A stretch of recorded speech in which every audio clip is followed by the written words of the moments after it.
ఆ దేశ ప్రజలకి బంగారం అంటే మోజు లేదు. ఒంటి మీద వేసుకుని తిరగరు, నగా నట్ర చేయించుకోరు. అయినా సరే బంగారం నిల్వల్లో ఆ దేశమే టాప్. మరో దేశం ఉంది, బంగారం అంటే పిచ్చి. 7 వారాల నగలు అనే కాన్సెప్ట్ పుట్టిందే అక్కడ. మెడలో కనీసం కాసు బంగారం అయినా ఉంటుంది. అయినా సరే గోల్డ్ రిజర్వ్స్ లో టాప్ 5 ప్లేస్ లో కూడా లేదు. మరి బంగారంపై నిజమైన మక్కువ ఎవరికున్నట్టు? ప్రపంచంలో ఏ దేశం దగ్గర ఎంతెంత బంగారం ఉంది?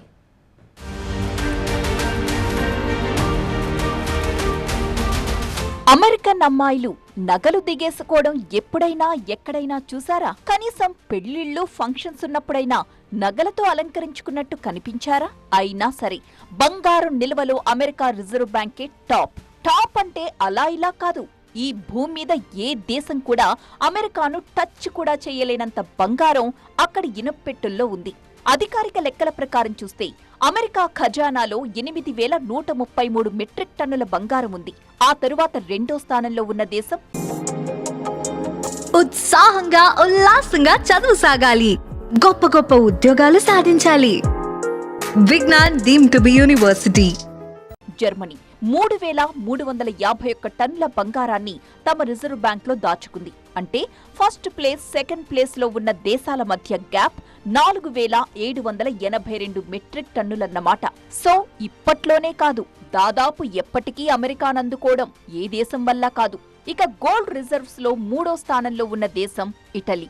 2,451 మెట్రిక్ టన్నుల బంగారం ఉంది ఆ దేశ ఖజానాలో. ఫ్రాన్స్ 2,437 మెట్రిక్ టన్నులతో 4వ స్థానంలో ఉంది. 2,332 మెట్రిక్ టన్నుల బంగారంతో రష్యా 5వ స్థానంలో ఉంది. ఇక 6వ స్థానంలో చైనా. డ్రాగన్ బ్యాంక్ లో 2,279 మెట్రిక్ టన్నుల గోల్డ్ ఉంది. 7వ స్థానంలో ఉన్న స్విట్జర్లాండ్ దగ్గర 1,039 మెట్రిక్ టన్నుల బంగారం ఉంది. మరి ఇండియా ప్లేస్ ఎక్కడా? భారత్ది 8వ స్థానం. 876 మెట్రిక్ టన్నుల బంగారం మన రిజర్వ్ బ్యాంక్ లో ఉంది. గోల్డ్ ఉండడం సేఫే అయినప్పటికీ తమ దేశంలో ఉండడం సేఫ్ కాదనుకుందో ఏమో కానీ పాకిస్తాన్ దగ్గరున్న బంగారం కేవలం 64 మెట్రిక్ టన్నులే.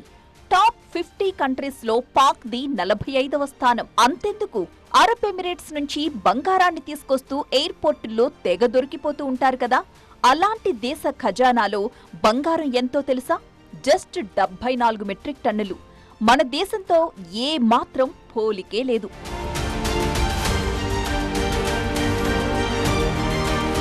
కానీ ఒక్కటి మాత్రం నిజం, ప్రపంచంలో ఏ దేశంలోనూ లేనంత బంగారం మన భారతదేశంలోనే ఉంది.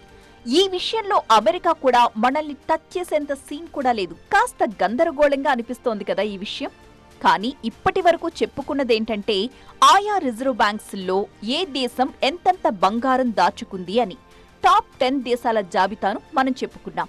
కానీ ఆయా దేశాల్లో ప్రజల వద్ద ఎంతెంత బంగారం ఉందో చెప్పుకోలేదు ఇప్పటి వరకు. ఆ లెక్కను చూస్తే ఇండియాలో ఉన్న బంగారం ఎంతో తెలుసా? 25,000 టన్నులు. అమెరికా రిజర్వ్ బ్యాంక్ లో ఉన్నది కేవలం 8,133 టన్నులే. మరి మన దగ్గర రిజర్వ్ బ్యాంక్ దగ్గరున్న 876 టన్నులు కాక మరో 25,000 టన్నుల బంగారం ఉంది. ఒక అంచనా ప్రకారం భారతీయుల ఇళ్లల్లో 2,30,00,000 కిలోల బంగారం ఉంది. సో ఏ లెక్కన చూసినా సరే భారత బంగారు భాండాగారాన్ని టచ్ చేసేంత సీన్ ఏ దేశానికి లేదు. మన దేశంలోని ఆలయాల్లోనే 2,500 టన్నుల బంగారం ఉంది. ఒక్క కేరళ అనంత పద్మనాభ స్వామి దగ్గరే 1,300 టన్నుల గోల్డ్ ఉంది.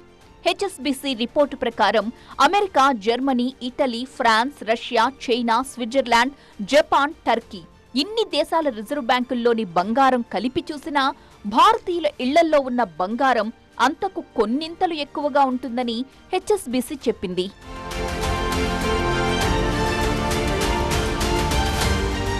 అంతా బాగానే ఉంది, కానీ అసలు బంగారం ఎలా ఏర్పడుతుంది?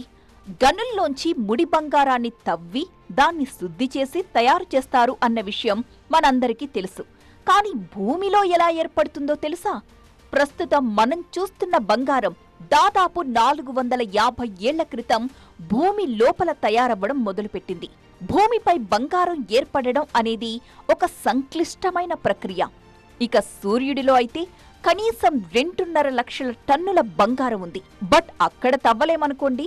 నక్షత్రాల నుంచి వచ్చిన బంగారమే ప్రస్తుతం భూమిలో దొరుకుతోంది.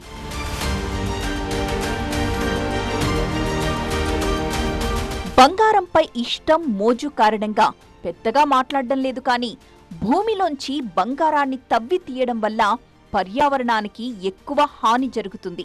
1 కేజీ ముడి బంగారాన్ని రీసైకిల్ చేసేటప్పుడు దాదాపు 53 కేజీల కార్బన్ డయాక్సైడ్ విడుదలవుతుంది. ఇక భూమి నుంచి బంగారాన్ని వెలికితీసే క్రమంలో ప్రతి కేజీకి 16 టన్నుల కార్బన్ డయాక్సైడ్ రిలీజ్ అవుతోంది. ఇక ముడి బంగారాన్ని బంగారంగా మార్చే ప్రక్రియ కూడా చాలా పెద్దదే. ముందుగా ఫర్నేజ్లో వేసి ముడి బంగారాన్ని కరిగిస్తారు. ఆ తరువాత క్లోరినేషన్ ప్రాసెస్ ఉంటుంది. క్లోరైన్ గ్యాస్తో అందులోని మలినాలను, ఇతర మెటల్స్ ని వేరు చేస్తారు. అదయ్యాక డీగోల్డింగ్ ప్రక్రియ. ఆ తరువాత ఎలక్ట్రోలిసిస్ ప్రాసెస్ లో భాగంగా హైడ్రోక్లోరిక్ యాసిడ్ క్లోరైడ్ ని అప్లై చేసి 999 స్వచ్ఛత గల బంగారాన్ని తయారు చేస్తారు. సో మనం వాడుతున్న బంగారానికి ఇంత పెద్ద ప్రాసెస్ జరుగుతుందన్నమాట.